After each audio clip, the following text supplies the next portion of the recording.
నవరత్నాల్లో నుంచి మన ఫ్యాన్కు కరెంట్ వస్తుంది. లంచాలు లేని, వివక్ష లేని పాలన ఎవరైనా కూడా 5 సంవత్సరాల కిందట ఇవ్వగలుగుతారా అని చెప్పి ఆశ్చర్యం వెలిబుచ్చిన పరిస్థితుల మధ్య నుంచి ఈరోజు లంచాలు లేని, వివక్ష లేని పాలన మనం అందించిన దాంట్లో నుంచి మన ఫ్యాన్కు కరెంట్ వస్తుంది.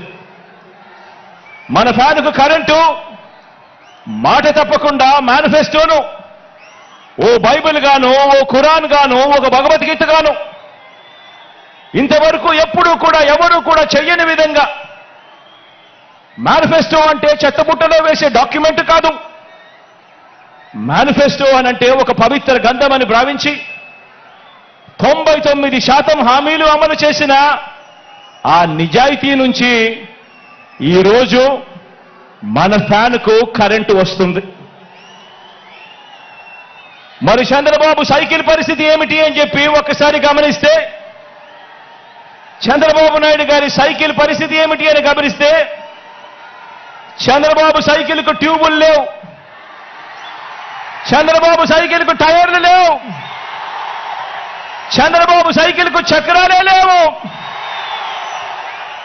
చంద్రబాబు సైకిల్ తుప్పు పట్టిన పరిస్థితిలో ఈరోజు ఉంది. ఆ తుప్పు పట్టిన సైకిల్ను తొక్కటానికి, ఆ తుప్పు పట్టిన సైకిల్ను తోయటానికి ఇవాళ చంద్రబాబు నాయుడు గారికి వేరే పార్టీలు కావాలి. ఇది చంద్రబాబు నాయుడు గారి జాబ్ రిక్వైర్మెంట్. ఎందుకంటే బాబు పేరు చెబితే గుర్తుకొచ్చే ఒక్క మంచి కూడా ప్రజల నోట్లో నుంచి వినపడదు. చంద్రబాబు పేరు చెబితే గుర్తుకొచ్చే ఒక్క స్కీము కూడా ప్రజల నోట్లో నుంచి వినపడదు, కనిపించదు. అందుకే పొత్తుల్లో భాగంగా ముందుగా ఒక ప్యాకేజీ ఇచ్చి ఒక దత్తపుత్రుని తెచ్చుకున్నాడు ఈ పెద్ద మనిషి చంద్రబాబు నాయుడు. దత్తపుత్రుని ఎందుకు తెచ్చుకున్నాడంటే, ఈ ప్యాకేజీ స్టార్ అయితే సైకిల్ సీటు తనకు కావాలని అడగడు, తన వారికి సీట్లు ఇవ్వకపోయినా కూడా ఈ పెద్ద మనిషి, ఈ దత్తపుత్రుడు అడగనే అడగడు. ఎందుకు ఇన్ని తక్కువ సీట్లు నాకు ఇస్తున్నావు అని చెప్పి అంతకన్నా క్వశ్చనే చెయ్యడు. కావాలంటే తాను తాగుతా ఉన్న టీ గ్లాస్ కూడా బాబుకే ఇచ్చేస్తాడు.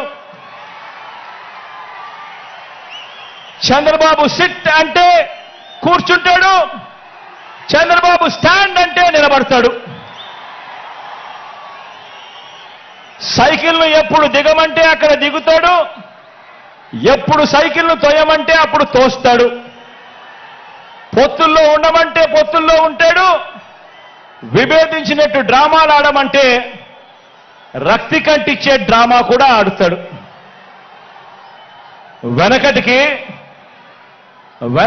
చంద్రబాబు నాయుడు లాంటి నాయకుడిని ఎవరో అడిగారట. వెనకటికి చంద్రబాబు నాయుడు గారి లాంటి నాయకుడిని ఎవరో అడిగారట, అయ్యా పరిపాలన చేసేవారు కలకాలం గుర్తుండాలంటే ఎలాంటి పనులు చేయాలి అని చెప్పి అడిగారట.